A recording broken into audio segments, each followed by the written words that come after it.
In front of me is ZTE Axon 11, and let me show you how to activate developer mode on the following device.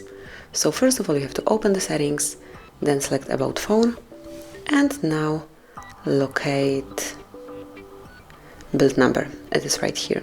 Now click on it 7 times, and as you can see, now you're a developer. So let me go back, and now under System you will be able to find developer options right here. Smoothly click on it, and here you've got it. So now you can use all the options, all the features included here. All you have to do to perform some operation, to activate some of the tools, is to click on this switcher, and that's it. Then you can turn it off the same way, and it works accordingly to any of the apps. And then whenever you would like to turn developer mode off, just tap on the switcher, and as you can see, it's no longer active, and if you will go back, you will see that it disappeared. So this is it. That would be all. Thank you for watching. Please subscribe our channel and leave the thumbs up.